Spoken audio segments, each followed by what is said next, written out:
रिश्वतखोर बहू। ये क्या बात हुई? तुझे पता भी है तो क्या बोल रही है बहू? एकदम सही बोल रही हूँ। अगर आपको मुझसे अपनी ऐंठन भरे घुटनों की मालिश करानी है तो मुझे वो देना पड़ेगा जो मैं मांग रही हूँ। एक हाथ दो और दूसरे हाथ लो, सिंपल।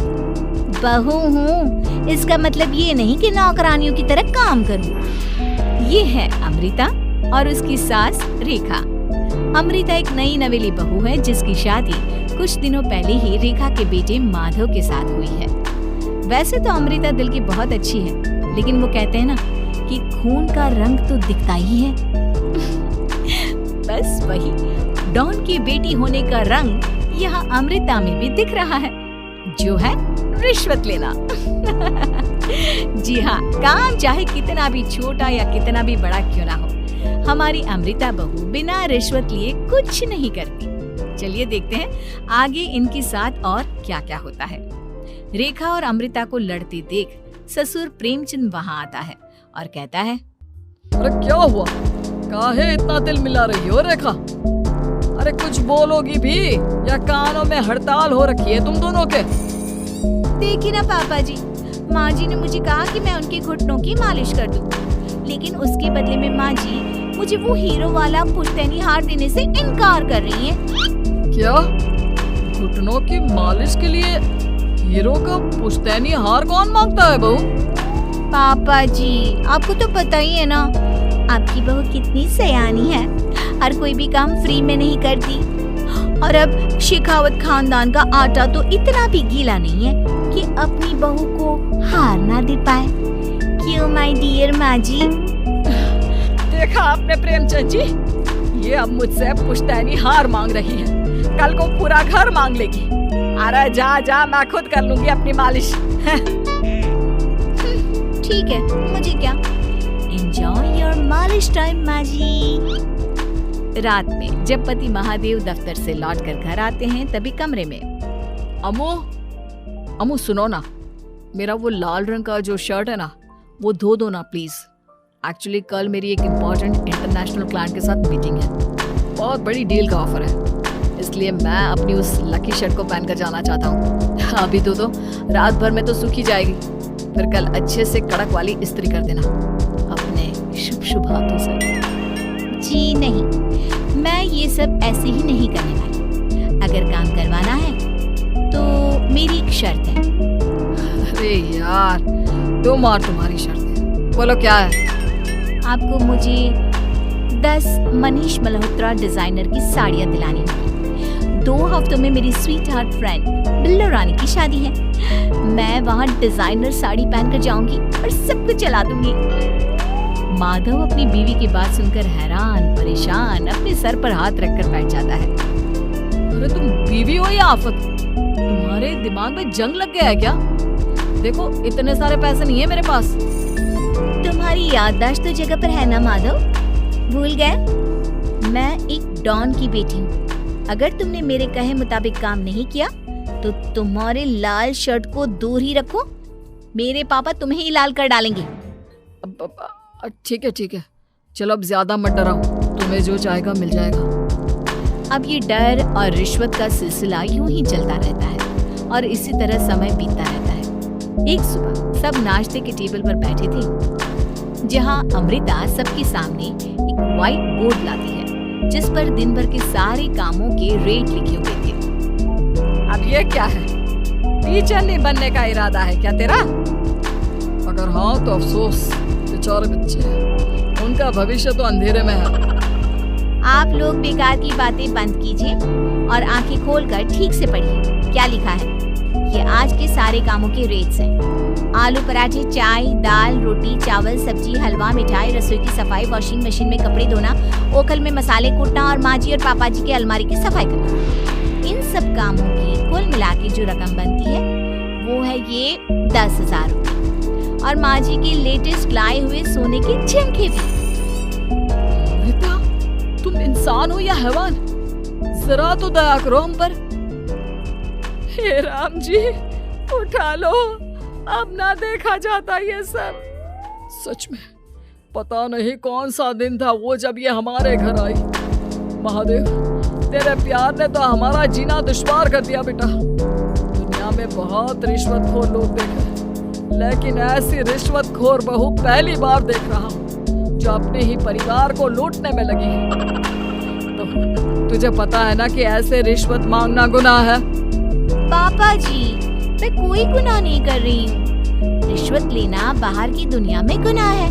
मैं तो बस अपना हक मांगती हूँ। मेरी रिश्वत रिश्वत नहीं, मेरा शगुन है, नेक है। और वैसे भी मैं एक बहू हूँ, इसका मतलब ये नहीं कि मैं सब काम पूरी जिंदगी फ्री में करूँ, आपके चरणों को धोते बैठूं और 24 घंटे आपकी नॉन स्टॉप सेवा करते बैठूं। चलिए छोड़िए, नाश्ता और खाना चाहिए तो बोल दो जल्दी से, वरना मैं चली थिएटर। आज मेरे फेवरेट सलमान की पिक्चर रिलीज हुई है। इतना कहकर अमृता वहाँ से चली जाती है। इस बेवकूफ का जल्दी कुछ करना पड़ेगा। कुछ दिनों बाद घर में पूजा रखी थी और पूजा में 11 पंडितों का खाना बनाने के लिए कहा जाता है, वो भी नई बहू के हाथों से। देखो अमृता बहू, आज घर में पूजा है, 11 पंडितों को खाना खिलाना है। 56 भोग बना पाओगी? उन्होंने कहा है कि नई बहू के हाथों का खाना ही होना चाहिए, नहीं तो मैं रेखा को ही बोल देता हूँ। ओह कम ऑन पापा जी, खाना तो मैंने फ्री फंड में अपने घर में भी कभी ना बनाया।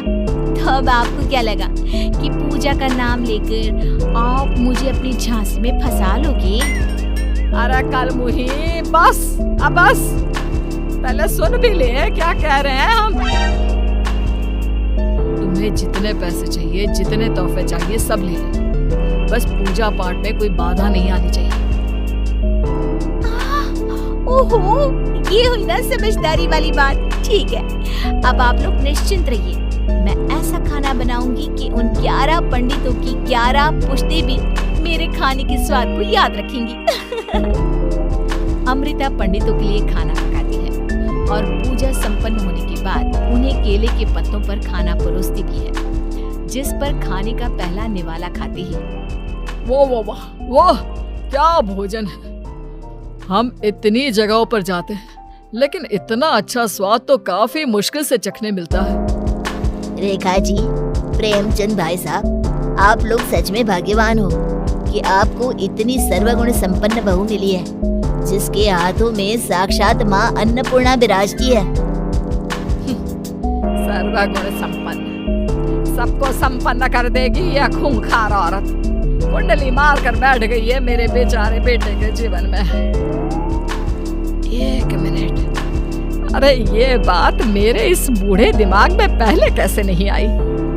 इस अमृता की बच्ची को मैं अपने घर से बाहर कैसे निकालूं? इसका उपाय तो पंडित जी के पास जरूर रहेगा। रेखा अगले दिन पंडित जी के पास जाकर उन्हें अमृता के बारे में सब कुछ बता देती है, जिसे सुन पंडित जी भी परेशान हो जाते हैं। अरे, ऐसी बहू तो 7 जन्मों में भी किसी को नसीब ना हो। देखिए रेखा जी, आपकी रिश्वतखोर बहू और आपके बेटे की कुंडलियों को जोड़कर देखा है मैंने, लेकिन इसमें तो यही बता रहे हैं कि ये आपके जीवन से कभी नहीं जाने वाली। इसलिए उसे सुधारने के लिए जल्दी आप लोगों को ही कुछ करना होगा, नहीं तो एक दिन वो आप लोगों को कंगाल करके ही दम लेगी। नहीं, ऐसा हरगिज नहीं होगा। मैं कुछ करूंगी, हाथ पे हाथ धरे नहीं बैठूंगी मैं। वहीं घर पर अमृता को ये पता चल जाता है कि उसकी सास रेखा पंडित जी के पास उसकी और महादेव की कुंडलियां लेकर गई थी। और इस पर जब रेखा घर लौटती है तब वाह माँ जी वाह, बहुत ही ज्यादा सयानी निकली आप तो।